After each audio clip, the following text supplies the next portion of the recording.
అతిపెద్ద షాపింగ్ ప్రపంచం సిఎంఆర్ మన మచిలీపట్నంలో ప్రముఖ సినీ తారలే నవంబర్ 20న గొప్ప ప్రారంభం. అధ్యక్ష 2014 రీఆర్గనైజేషన్ యాక్ట్లోని 13వ షెడ్యూల్ ఐటమ్ 12 ప్రకారం ఫీజిబుల్ రిపోర్ట్ తయారు చేసి ఈ యొక్క విజయవాడ విశాఖపట్నంకి మెట్రో రైలు ఇవ్వమని యాక్చువల్గా చేయడం జరిగింది అధ్యక్ష. దాని ప్రకారం 2014లో డిపిఆర్ చేయమని ఢిల్లీ మెట్రో రైల్ కార్పొరేషన్కి ఇవ్వడం జరిగింది అప్పుడున్న తెలుగుదేశం ప్రభుత్వం. అయితే 2015లో డిపిఆర్ ప్రిపేర్ చేసి ఇవ్వడం జరిగింది అధ్యక్ష. అప్పుడు 42.5 కిలోమీటర్ లెంత్లో నెట్వర్క్ 3 కారిడార్స్తో ఇచ్చారు. అప్పుడు మీడియం మెట్రోని యాక్చువల్గా సజెస్ట్ చేయడం జరిగింది అధ్యక్ష. 2016 జూలై 8న గవర్నమెంట్ ఆఫ్ ఇండియా వాళ్ళు పీపీపీ మోడల్లో బొమ్మని యాక్చువల్గా మనకు చెప్పడం జరిగింది. అయితే 2017లో government of India new metro పాలసీని తీసుకొచ్చింది అధ్యక్ష. దాని ప్రకారం మళ్ళీ అప్లై చేయమని యాక్చువల్గా ఆ రోజు మనకు చెప్పడం జరిగింది. అయితే ఢిల్లీ మెట్రో రైల్ కార్పొరేషన్ వాళ్ళు విశాఖపట్నానికి విజయవాడకి లైట్ మెట్రో రైల్ చాలని వాళ్ళు చెప్పటం, దాని మీద మళ్ళీ యాక్చువల్గా దానికి సంబంధించి యాక్చువల్గా డిపిఆర్ యాక్చువల్గా చేసి ఇవ్వటం జరిగింది అధ్యక్ష. అయితే ఆ రోజు ఉన్న టీడీపీ ప్రభుత్వం టెండర్స్ కాల్ఫార్ చేసింది 2019 ఏప్రిల్.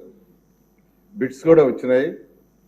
అయితే 2019 డిసెంబర్ గత ప్రభుత్వం వైసీపీ ప్రభుత్వం ఆ టెండర్లు క్యాన్సిల్ చేసింది అధ్యక్ష. అదే ఆ టెండర్ కానీ కంటిన్యూ చేస్తుంటే వరకు విశాఖపట్నానికి విజయవాడకి మెట్రో రైలు వచ్చిండేది. అయితే వాళ్ళు చేసిన తప్పు వల్ల అంటే వాళ్ళు భోగాపురం వరకు ఎక్స్టెండ్ చేయండి అని చెప్పి ఒక సాకు పెట్టి ఆ టెండర్లు ఏదైతే 2019లో మనం ఫైనలైజ్ చేయబోయే టెండర్స్ 4 లక్షలుగా క్యాన్సిల్ చేశారు అధ్యక్ష.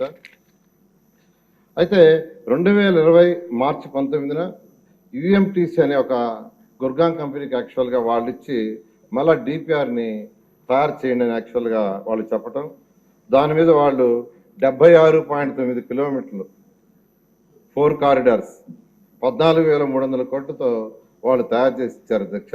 దాన్ని 15/12/2023 అంటే 19 మార్చి 2020లో డిపిఆర్ తయారు చేయిస్తే 2021 ఏప్రిల్కి డిపిఆర్ ఇచ్చారు.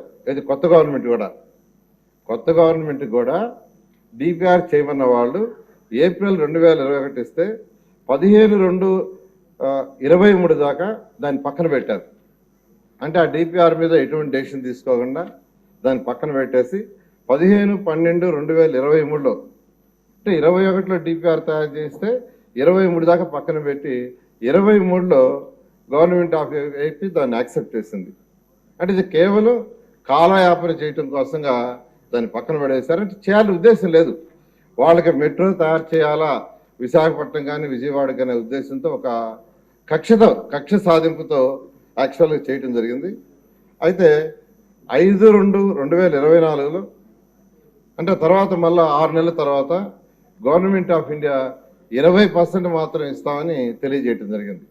20% మాత్రం ఇస్తాం, మిగతాది మీరు పెట్టుకోవాలని చెప్పడం జరిగింది అధ్యక్ష. అయితే 3/6/2024న మళ్ళా గవర్నమెంట్ ఆఫ్ ఇండియా కొన్ని క్లారిఫికేషన్ జరిగింది. ఆ క్లారిఫికేషన్లు అన్నిటికంటే ముఖ్యమైనది ఏంటంటే 2018లో అప్పుడు చేసిన డిపిఆర్ 5 సంవత్సరాలు దాటిపోయింది కాబట్టి మళ్ళా డిపిఆర్ తయారు చేయించండి, కాంప్రహెన్సివ్ మొబిలిటీ ప్లాన్ తయారు చేయించమని మళ్ళా గవర్నమెంట్ ఆఫ్ ఆంధ్రప్రదేశ్కి ఆ రోజు యాక్చువల్ లెటర్ రాయటం. అయితే ఈ ప్రభుత్వం వచ్చిన తర్వాత ఎన్డీఏ ప్రభుత్వం 11/8/2024లో 2 ఫేజుల్లో ఈ యొక్క ప్రాజెక్టు కంప్లీట్ చేస్తామని ఫేజ్ 1 46.23 కిలోమీటర్లు, ఫేజ్ 2 30.67 కిలోమీటర్లు, అది కూడా కలకటా మోడల్లో. కలకటాలో 100% యాక్చువల్గా గవర్నమెంట్ ఆఫ్ ఇండియా రైల్వే వాళ్ళు ఆ ప్రాజెక్ట్ టేకప్ చేశారు. ఆ మోడల్లో చేస్తారు నిర్ణయించడం. దానికి సంబంధించి నేను పోయి యాక్చువల్ కన్సర్న్ మంత్రి గారికి యాక్చువల్ రిప్రజెంటేషన్ ఇవ్వడం జరిగింది.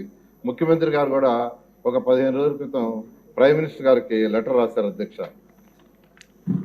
ఇందులో ఫేజ్ 1లో కారిడార్ 1 స్టీల్ ప్లాంట్ నుంచి కొమ్మాడి వరకు 34.4 కిలోమీటర్లు, 29 స్టేషన్స్. కారిడార్ 2 గురుద్వారం నుంచి ఓల్డ్ పోస్ట్ ఆఫీస్ వరకు 5.07 కిలోమీటర్లు, అది 6 స్టేషన్స్. కారిడార్ 3 తాడిచెర్లపాలెం నుంచి చిన్నవాల్టేరు వరకు 6.75 కిలోమీటర్స్, 7 స్టేషన్స్. మొత్తం వెలిసి 46.23 కిలోమీటర్లు, 42 స్టేషన్స్. 11,495 కోట్లతో యాక్చువల్గా ఇది ఎస్టిమేషన్ చేపట్టింది అధ్యక్ష.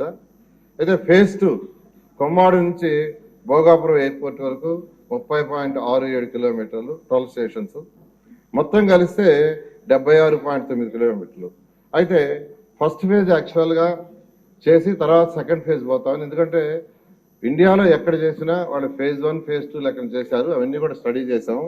దాని మీద ఫేజ్ 1 యాక్చువల్గా శాంక్షన్ చేయమని కేంద్ర ప్రభుత్వాన్ని అడగటం జరిగింది అధ్యక్ష. ఇక్కడ రీసెంట్గా ఈ యొక్క ఎన్డీఏ ప్రభుత్వంలో ఉన్న విశాఖపట్నంలో ఉన్న నాయకులందరూ యాక్చువల్గా డిస్కస్ చేసి వాళ్ళు ఒక ప్రపోజల్ అడిగారు అధ్యక్ష.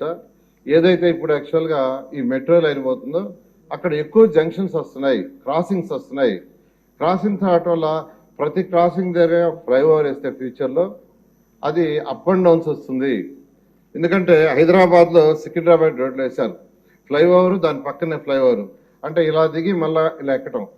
అలాంటి ప్రాబ్లమ్స్ రాకుండా ఉండటానికి, జంక్షన్లో ట్రాఫిక్ బ్లాక్ కాకుండా ఉండటానికి అక్కడ ఎన్నాడ, హనుమంతవాక, మద్దెలపాలెం, విప్రో జంక్షను, గురుద్వారా, అక్కాయపాలెం, తాడిచెర్లపాలెం వీటిలో 14 కిలోమీటర్లు, 8 స్టేషన్స్. అదేవిధంగా గాజువాక స్టీల్ ప్లాంట్ ఈ 2 జంక్షన్స్ దగ్గర 4.7 కిలోమీటర్లు, 2 ఫ్లైఓవర్లు, 2 లెవెల్ మెట్రో. 2 లెవెల్ మెట్రో అంటే ఫస్ట్ లెవెల్లో 4 లైన్ రోడ్డు ఉంటుంది, 8 మీటర్స్ హైట్. సెకండ్ లెవెల్లో మళ్ళీ అనదర్ 8 మీటర్స్ మెట్రో ఉంటుంది. దానికి యాక్చువల్గా వాళ్ళు ఇవ్వటం జరిగింది. ముఖ్యమంత్రి గారు విశాఖపట్నంలో రివ్యూ చేసినప్పుడు కూడా అక్కడ ఉన్న ఎమ్మెల్యేలు, ఎంపీలు చెప్పడం జరిగింది. దాని మీద యాక్చువల్గా ఇమీడియట్గా ఎస్టిమేషన్ చేయమని అధికారులకు ఇచ్చాం. వాళ్ళు యాక్చువల్గా దాని మీద డిపిఆర్ యాక్చువల్గా అంటే మామూలుగా అయితే మెట్రో అయ్యే దానికంటే ఇది చేయటం వల్ల మరొక 180 కోట్ల కిలోమీటర్కి ఎక్కువ అవుతుంది, చేయమని యాక్చువల్గా ఇచ్చాము. అది 4 నెలల్లో ఫీజిబుల్ రిపోర్ట్ వస్తుంది అధ్యక్ష. అది రాగానే దాన్ని కూడా కలిపి, అంటే ఏదైతే అక్కడ ఉన్న ప్రజాప్రతినిధులు అడిగారో దాని ప్రకారం యాక్చువల్గా 2 లెవెల్ మెట్రోని టేకప్ చేయడం జరుగుతుంది అధ్యక్ష. సుమన్ టీవీలో మీ పర్సనల్ అండ్ బిజినెస్ ప్రమోషన్స్ కోసం కింది నెంబర్కి కాంటాక్ట్ చేయండి.